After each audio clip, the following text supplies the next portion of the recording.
Hey, what's up, everybody? It's Chris Ortega. Welcome to another fresh CFO Friday. Today, we're going to be talking about building resilient teams the fresh way. If this is your first time joining a fresh CFO Friday, my name is Chris Ortega.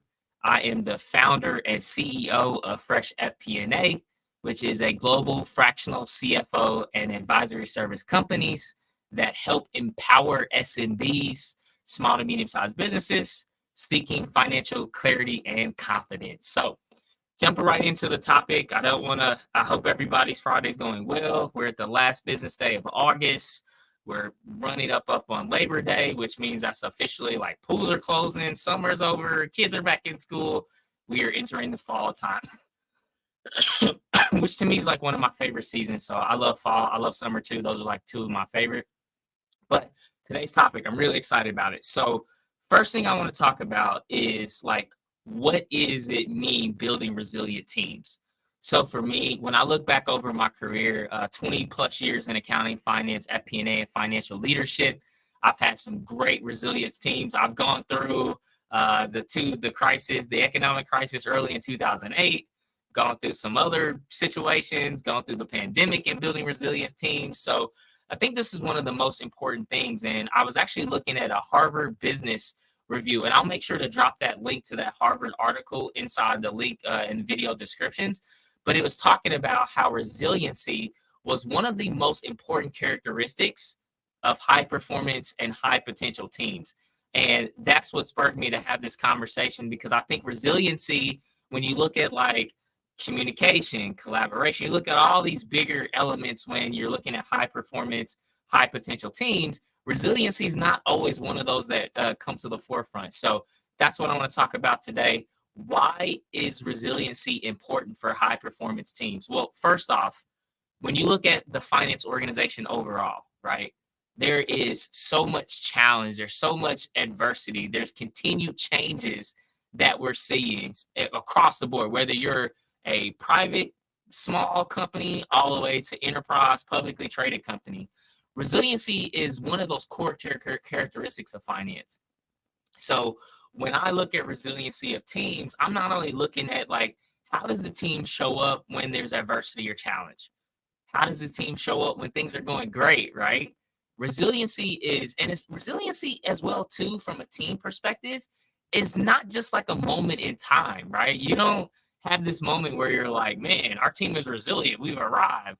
Resiliency is always something that you build across your teams. And it's not only within the finance organization. I've worked across and been partnered with great resilient sales teams, with great marketing teams, great HR teams, great operational teams. So resiliency is one of the key things. And then in today's video, we're going to break that down to what I think are the 3 top ways of building a resilient team and making sure that your team is built to stand, right?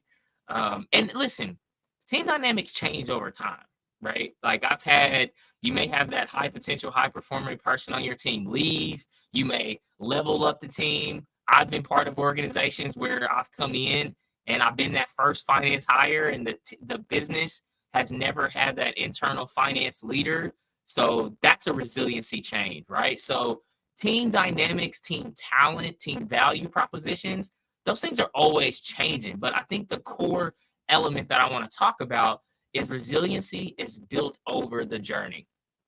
All right, so let's dive into the first one. The first core competency that I look at in building a resilient team is a diversity around skill sets. So why is that important? The reason why that's important, and some of my teams, I've had teams where diversity of skill set is educations. I've had people come into and be a part of my team and be part of our FP&A functions. Maybe they're senior FP&A analysts, or they're juniors, and they're coming from project management, or they're coming from IT, or they're coming from an operations background, or they're coming from a sales and marketing background. So the first thing I want to talk about and why that's important is, don't just look at like experience as the key differentiator. Like, I've had great people that I've hired professionally, and then also great people that I brought over to Fresh FP&A that have a diversity of skill set and experience. To share a real life example with you, I was leading a marketing platform company and I was building out our Americas operations, and we were making the classic transition. I came in as the first finance hire. I'm tasked with moving over the team and bringing all that talent in-house. And one of the first hires that I made was a senior accountant, a staff accountant kind of position, right? They had, before I came to the organization, they had an external accounting partner. So obviously that's one of the first elements I'm bringing over. And the person that I interviewed, they had a great experience in working in startups. They had the practical experience, but one thing they didn't have is they didn't have like a legit college education in accounting. And this is about, I would say, 8, 9, almost 10 years ago. And they didn't have a accounting degree from a university. And I remember talking with HR. I said, look, man, when I look at their skill sets, when I look at the things that they have done, they can do the job. They've done it. They've shown it. They've worked in startup environments, so they're used to the culture. They know we're a team that wears a lot of different hats. When I was talking about them from a technical perspective, like they knew exactly what I was talking about when we're talking about the different revenue models for a SaaS business. So that was something I looked at and I was like, yeah, I know it doesn't matter to me that they don't have a college degree. They got 10 years experience in doing this. So that's one element to look at. Experience is not, and college degrees is not always the fundamental place to go to. The second place I want to talk about is a diversity of different experiences outside of accounting and finance, specifically for data scientists, right? Like that is starting to be an element inside of finance organizations where do you go to school with that? Most data scientists are going to be coming from an IT background, or they're going to be coming from a computer science background. But that's a super valuable skill set for finance teams, right? You think about all the data that we see inside the organization, right? We see the sales, we see the marketing data, we see the operational data, we see the HR data. We are inundated with data. And what better role to diversify your team and make it more resilient when you bring in a subject matter expert or someone that has deep experience in data science, right? Now, you may be looking at this and say, Chris, well, what if they don't know the debits and credits? What if they don't know the accounting equation? I get that that's important, 100% important. You got to know those things. But also bringing in diversity of skill sets can help level up your team. So that's the second piece of it, is not only looking at the experiences and following upon, like, do they have a college degree? Do they have their CPA exam, right? Experience always trumps, I guess, like education for me. Like someone, you stack up 2 resumes and someone has a, summa cum laude degree and all this, and they have an MBA and all this, but they have no practical work experience. And you take somebody that has 15 years of doing the job. They've been in the trenches. They've been inside the same organization. They know the culture. It's going to win every day of the week. And what I mean by diversity is not just on the skill set and experiences, right? You got to look at this even in terms of like complementary of the team. Diversity is also different in like being introverted or extroverted, right? When I've looked at some of my teams, a lot of, traditional accounting, finance, CFO, FP&A professionals, they're typically introverted, right? They're typically like, hey, I do not have the extroversion. I do not have the courage to be out in front of the business. And that's fine. The whole purpose of that first core competency of building a resilient team is you got to think about diversity across not only skill sets, not only experiences, not only perspectives, not only in other skills that they bring to the team and what are complementary, right? You got to look at that. That's how you build a resilient team. And it also helps you build the gap and fill in the gaps of your team.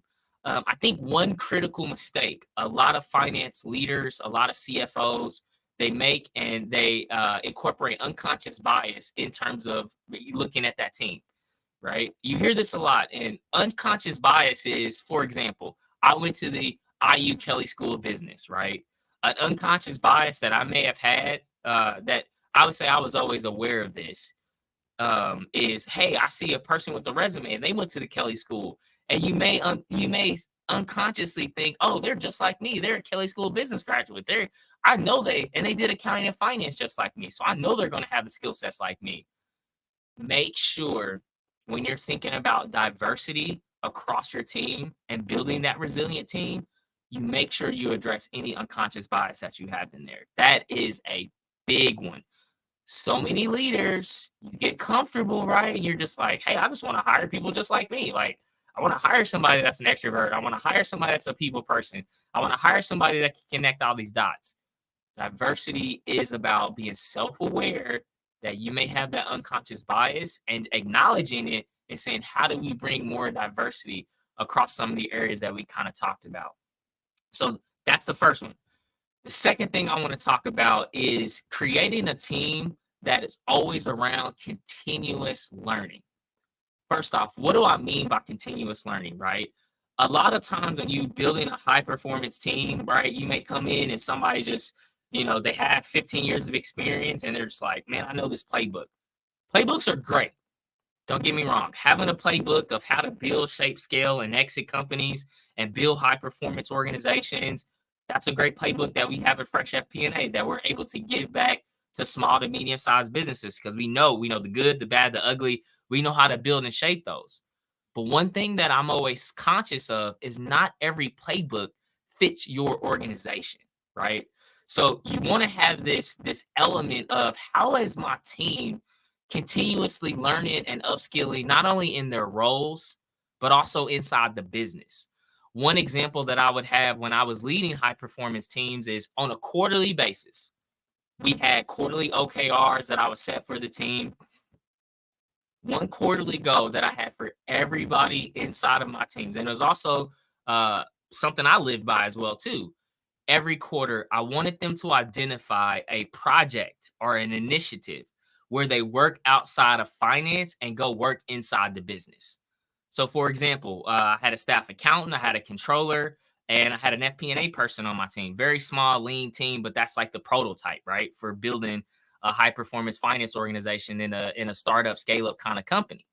And I would task them. And one of the areas every quarter, I'm like, what is your project people initiative that you're getting outside of finance? And one of the best ideas that my controller had was saying, hey, Chris, I'm looking at our net dollar retention rate.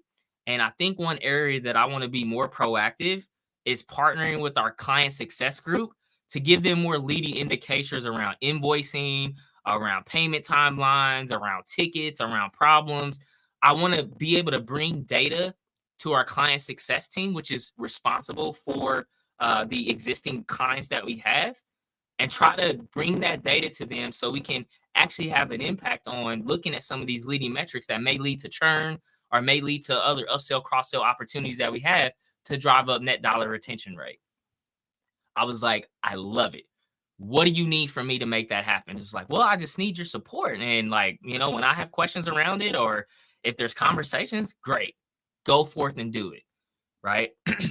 Now, what that process did for the team, I had these responsibilities as well, too. I would go partner with the technology group. I would go partner with the product team to learn more about how we're incorporating new technologies and advancements and additions to our technology in our sprint methodology.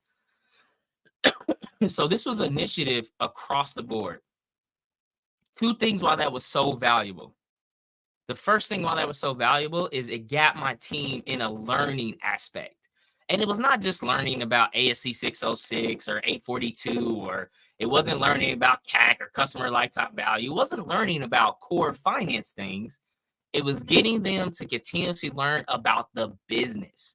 And the second thing why that was so valuable is not only did they have this continued learning outside of finance, but they incorporated the partnership element. They worked alongside with the business. It wasn't a project that finance came in and said, hey, business, we're taking this initiative and you need to do this for us. We always looked at these and said, hey, these are passion projects that we want to have, that we want to bring value to you and help you inside the business, right? So once we created that continuous learning, it was like, and we did it every quarter. So think about that from a yearly perspective. You've got 4 practical use cases where you're able to take your team, go learn different areas of the business that have a financial impact, right? Obviously, that example that I mentioned, it had a positive impact on our net dollar retention rate. Our client success team loved partnering with finance. We were able to create dashboards for them. It completely amplified our relationship that we had with the client success team. But it also brings in those partnership elements, which it leveraged the communication. It leveraged how we collaborate. It leveraged some of the project management skills that we had to take on. So those kind of continuous learning opportunities, that's where you build a resilient team, right? And I'm also not discounting that, hey, Chris, you may be looking at me saying, well, Chris, what about the continuous learning of going to conferences? I see you everywhere in conferences. Absolutely. That's another way of continuous learning, right? I'm networking with other peers. I'm learning about different industries. What's hot? What's pressing? What do people think about artificial intelligence and machine learning, right? So that area of continuous learning, not only inside of your functional role, maybe you're a controller or maybe you're FP&A person and you want to dive deep in continuous learning around new technologies that are out there, or you may be in accounting and you want to dive into 842 or some of these other potential accounting changes. You want to dive in maybe to ESG and how that translates to accounting, right? Create a culture as a leader, right? Leaders, let's align on this, right? Create a culture of continuous learning. And gold star, create a culture around continuous learning inside of functional roles. Platinum, 5 out of 5, 10 out of 10. You're checking all the boxes. Create a learning culture of not only the functional roles, but the business as well too. Huge opportunity. And that goes into building that resilient team, right? They've had those reps, they had those experiences, they've had those lessons learned. So that's my second point around how to build a resilient team and specifically create a great continuously learning culture. The third thing I want to talk about is, when you think about high performance and building resilient teams, one of the first core areas is strong communication, right? When I look at even my team, I lead at Fresh FP&A. I am like the kind of leader, I rather have too much information shared out there than have like too little. I over communicate. And I've had my team call and was like, hey, Chris, like we get it. And I'm just like, I know, but part of who I am is like, I'd rather make sure I'm communicating and making sure it's effective. And there's been sometimes my team have called me out and they've been like, Chris, you're communicating too much. Like it's confusing. Like just let's make it more clear, concise, make it more of a cadence so we know, right? But building resiliency, communication is so crisp. Definitely when you're dealing with small to medium sized and growing businesses, you have to have that strong pulse of communication. One thing that I do at Fresh FP&A is every Tuesday morning, because we're a global organization, I catch my European team in the morning, and then I really stay alight to catch my team over in APAC. And it's all about communication, right? We're talking about what's going right in the business. We have positive focus. We give client updates. We talk about any roadblocks that we're having, anything that we can help and support. We also use that time if there's any partners that we've connected with to refer out and talk through if there's anything needed. We keep that time. So one of my recommendations for all the leaders in building a resilient team, make sure you're having those touch points, not only with the team overall, but also your direct reports, right? I have those with my fractionals, right? Every Tuesday, we're on the calls with that. I make sure that for their pods and even for my pod that helps support me and the clients I serve, I have a weekly cadence in that on a monthly basis. I know I need to get better at this. It's primarily been like on a quarterly basis where we have like a check-in.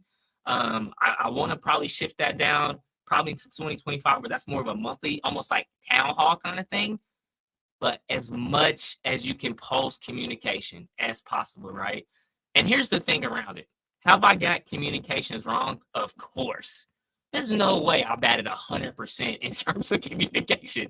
If that's an expectation for you as a leader, that 100% of the time you're going to be communicating effectively when you're in a startup, scale up, growth, fast-paced environment, you're not setting up anybody for success. But in that ability and being proactive in your communication, right? One of the things that I think is really important as we serve clients is I make sure that our clients have no surprises. That is when you're building a fractional business and you're working directly with CEOs, owners, and founders, the worst thing you can do as their CFO is surprises. And I think that goes for anybody, right? Like a CEO, if you're a CFO at a private company, right? Your CEO or your owner or your board's not going to like surprises. One thing I've learned in finance, people outside of finance, as our direct stakeholders that we're partnering with, do not like surprises. So one of the elements of doing that, I like to be proactive as possible. And here's the thing that you have to get comfortable with in building that resilient team. You may not have all the information. There's been plenty of times where I communicate, but it's all about how you deliver that message, right? I've had 60% of what I think it's going to be, right? And when I communicate that, I'm saying, hey, I know that I don't have all the information around this, but my intention in communicating this issue, this concern, and this challenge is that we're proactive. As I continue to gather more information or updates, I will make sure that I will continue to post this to the team, right? That's a great way of setting the stage to say, I don't have all the information, but my intention is to make sure you have this information now. And as we continue to go tackle this issue, tackle this challenge, look at this opportunity, as I have continued updates, I'll make sure to post those and communicate those the same way proactively, right? That's a great way. And communication for finance, accounting, FP&A, CFO professionals, that's one of the biggest opportunities that we have. I was actually at the Indiana CPA Society on Wednesday, and I talked about the triple C's of success of finance, right? Communication, collaboration, and connection, right? Those are my triple C's of success for finance teams. Communication being one of those. So when you're building resiliency in a fast-paced startup environment, things are changing, clients are coming and going, it is a lot of movement. Communication is clutch, right? And also, as I mentioned earlier, it's okay, right? Nobody bats 100% in community. There's probably communication majors that don't bat 100% in communications, right? But it's always making sure you keep that strong communication and that strong insight that you can provide. So that's the third piece of it. The first one we talked about, diversity of skill sets. Make sure you get beyond just the resume, right? Get to know the person. Look at their skill sets. Look at their talents. Look at their passions. Look at their backgrounds. Look at the skills that they can help complement. Think about the things you're missing in your team. The second thing to think about is creating a culture of continuous learning. Gold star that I mentioned in there for a team. Gold star is you're thinking about continuous learning inside the functional roles. Platinum, 5 out of 5, 10 out of 10, whatever top mark. You want to be thinking about those functional continuous learning, but then also continuous learning outside the business where you bring in that partnership element. That's the goal-winning team. And then the third one, right, as I just talked about, was, leading and making sure you're thinking about strong communication across your team. And I want to give you a bonus one. Yep, I'm feeling fresh on a Friday. Labor Day's coming up. I want to give you a bonus tip and a bonus core competency for you in building a resilient team. This is something I've had to learn as I moved over from an individual contributor to like a manager to an executive to a founder, a founder and CEO at Fresh FP&A. When you want to build a resilient team, and this is particularly for the leaders, and maybe you're in leadership or you want to be a finance leader, lead by action. Lead by example, right? There's never a time right now as the CEO of Fresh FP&A, and also in the professional experience I've had in building finance team, there was never a time that I would give something or have a goal or give a task or responsibility to anybody to my team that I was not willing to do myself. Leading by action is a huge way of building resilient teams, right? You are setting the example of what it means to be resilient. Like you're leading that way. And I would also push this down to my individual teams, accountability session. That is like, hey, if you're my controller and I'm gonna have that. I expect you to lead by example, right? I expect you to lead by action. not just words, right? Anytime I see, and this is a core sign that I continue to learn, I learned this in Fresh FP&A, and then my radar is like dialed in on this. Anytime I hear somebody talk about something and they're like, yeah, great example is like, I definitely want to be a growth business. I want to, I want our revenue to grow 40, 50%. I want us to make this kind of investment, right? And I hear those things, but I don't see the business actions. I don't see that person's actions following what they're saying. Anytime, and people are really great at this, anytime there's a mismatch between what I say versus what I'm doing, and those are not aligned, all kind of alarms go off. Something's not aligned. Something's not there, right? So the best way to build that resilient team from a leadership perspective, lead by action. Show the example of what it means to be a resilient leader. I'll share a personal story with everybody. I remember during the pandemic time, I was at an international marketing platform company, and we provided a SaaS solution for retail and marketers. Primarily, most of our clients were retail and e-commerce, even specifically down to that. Most of our clients had bricks and mortars. That was their business model, right? Bricks and mortars meaning they have physical locations. Then the pandemic happened. And you're talking about the shift of an organization that had bricks and mortar stores all across the globe, execute their marketing strategies for more of an offline versus, e-commerce kind of side, and they had to completely shift. And I'll never forget the leadership in action.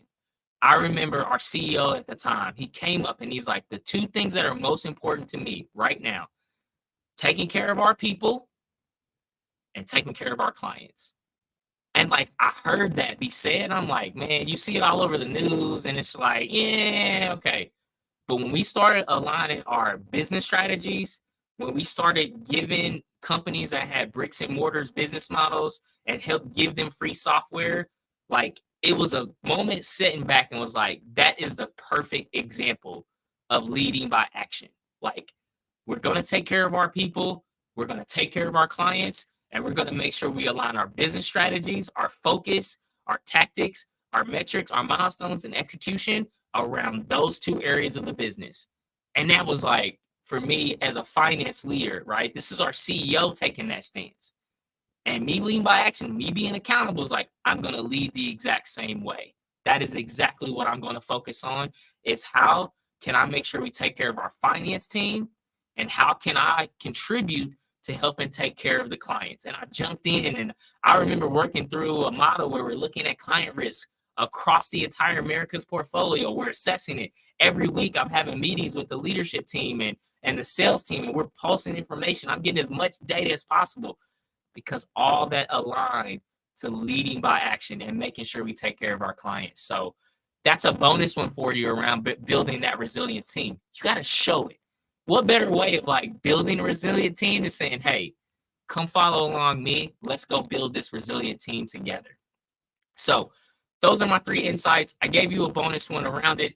If you found a lot of value from this conversation and this was something insightful to you, you can definitely help out. Make sure to like, comment, share, subscribe. If you're looking at this on our YouTube channel, hit that subscribe button at the bottom. That way you don't miss any other future CFO Fresh FP&A Friday, Fresh CFO Fridays. That way you don't miss those.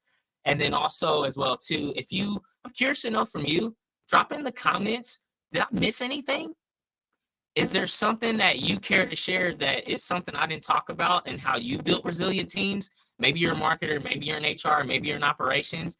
I'm curious to know from you. So drop in the comments one of those traits that you've seen in building a resilient team, maybe why it's important, or some examples that you've had throughout your career.